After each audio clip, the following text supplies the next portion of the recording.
బంగారం ధరలు గడిచిన 4 రోజులుగా భారీ పతనాన్ని చవిచూస్తున్నాయి. పసిడి వేలల్లో తగ్గుతుంటే వెండి లక్షల్లో తరుగుదల కనిపిస్తుంది.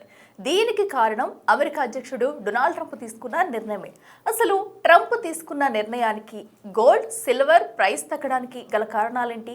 ఈ స్టోరీలో తెలుసుకుందాం. అమెరికా అధ్యక్షుడు డొనాల్డ్ ట్రంప్ తీసుకునే ఏ నిర్ణయమైనా పెను సంచలనమని చెప్పాలి. గత కొన్ని రోజుల క్రితం అంటే జనవరి 30 శుక్రవారం రోజు కెవిన్ వార్ష్ ను అమెరికా ఫెడరల్ రిజర్వ్ చైర్మన్ పదవికి తన అభ్యర్థిగా ప్రకటించారు. ఈ నిర్ణయంతో ఫెడరల్ రిజర్వ్ స్వతంత్రతపై కొనసాగుతున్న చర్చల మధ్య సెనేట్లో కెవిన్ వార్ష్ పై కూడా తీవ్ర చర్చ జరిగింది. ఈ క్రమంలోనే ట్రూత్ సోషల్లో చేసిన ఒక పోస్ట్లో ట్రంప్ మాట్లాడుతూ federal reserve system board of governors చైర్మన్గా కెవిన్ వార్ష్ను నామినేట్ చేస్తున్నట్లు ప్రకటించడం నాకు ఎంతో ఆనందంగా ఉందని అన్నారు. అయితే ట్రంప్ దృష్టిని ఆకర్షించిన కెవిన్ వార్ష్ ఎవరు? ఎందుకు ఇతనిని అంత పెద్ద పదవికి నామినేట్ చేశారన్న దానిపై ఉత్కంఠ నెలకొంది. కెవిన్ వార్ష్ హువర్ ఇన్స్టిట్యూషన్లో ఎకనామిక్స్ విభాగంలో షెఫర్డ్ ఫ్యామిలీ డిస్టింగ్విష్డ్ విజిటింగ్ ఫెలోగా, అలాగే స్టాన్ఫర్డ్ గ్రాడ్యుయేట్ స్కూల్ ఆఫ్ బిజినెస్లో లెక్చరర్గా పనిచేస్తున్నారు. అంతేకాకుండా డ్యూకెన్ ఫ్యామిలీ ఆఫీస్ ఎల్ఎల్సీలో స్టాన్లీ డ్రకెన్ మిల్లర్తో కలిసి భాగస్వామిగా ఉన్నారు. వార్ష్ స్టాన్ఫర్డ్ యూనివర్సిటీ నుంచి ఏబీ డిగ్రీని, హార్వర్డ్ లా స్కూల్ నుంచి జేడీ డిగ్రీని పొందారు. ఆర్థిక శాస్త్రంతో పాటు ఫైనాన్స్ రంగంలో విస్తృత పరిశోధనలు చేసిన వ్యక్తిగా కెవిన్ వార్ష్ నిలిచారు. యునైటెడ్ కింగ్డమ్లో ద్రవ్య విధాన సంస్కరణలపై బ్యాంక్ ఆఫ్ ఇంగ్లాండ్కు ఒక స్వతంత్ర నివేదికను సమర్పించారు. ఆ నివేదికలోని సిఫార్సులను బ్రిటన్ పార్లమెంట్ ఆమోదించింది.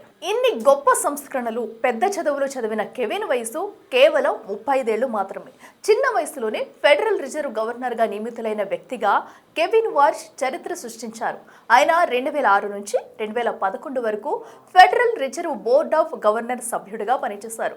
అలాగే G20 సమావేశాల్లో ఫెడరల్ రిజర్వ్ ప్రతినిధిగా, ఆసియాలోని అభివృద్ధి చెందిన ఆర్థిక వ్యవస్థలతో బోర్డు ప్రతినిధిగా బాధ్యతలు నిర్వర్తించారు. అంతేకాకుండా అదనంగా ఫెడరల్ రిజర్వ్ బోర్డులో పరిపాలనా గవర్నర్గా పనిచేసిన అనుభవాన్ని గణించారు. ఫెడరల్ రిజర్వ్ బోర్డు సంస్థ కార్యకలాపాలు, సిబ్బంది, ఆర్థిక పనితీరును పర్యవేక్షించారు. ఫెడ్లో చేరకముందు 2002 నుంచి 2006 వరకు వైట్ హౌస్ నేషనల్ ఎకనామిక్ కౌన్సిల్లో ఆర్థిక విధానాలపై అధ్యక్షుడికి ప్రత్యేక సహాయకుడిగా పనిచేశారు. అంతేకాకుండా ఎగ్జిక్యూటివ్ సెక్రటరీగా సేవలందించారు. ఇకపోతే అంతకుముందు న్యూయార్క్లోని మోర్గాన్ స్టాన్లీ అండ్ కో సంస్థలో అనేక విభాగాల్లో వైస్ ప్రెసిడెంట్, ఎగ్జిక్యూటివ్ డైరెక్టర్గా కూడా పనిచేశారు. కెవిన్ తనకు చాలా కాలంగా తెలుసని, ఆయన అత్యుత్తమ ఫెడ్ చైర్మన్లో ఒకరిగా మంచి గుర్తింపు పొందినట్లు ట్రంప్ తన పోస్ట్లో తెలిపారు. ఇలా కెవిన్ వార్ష్ను ఫెడరల్ రిజర్వ్ బ్యాంక్ చైర్మన్గా నియమించిన నాటి నుంచి బాండ్ల రేట్లు పెరుగుదల కనిపించింది. దీంతో ఇంట్రెస్ట్ రేట్లు పెరిగిన బాండ్లపై ఇన్వెస్ట్ చేసేందుకు పెట్టుబడిదారులు ఆసక్తి చూపుతున్నారు.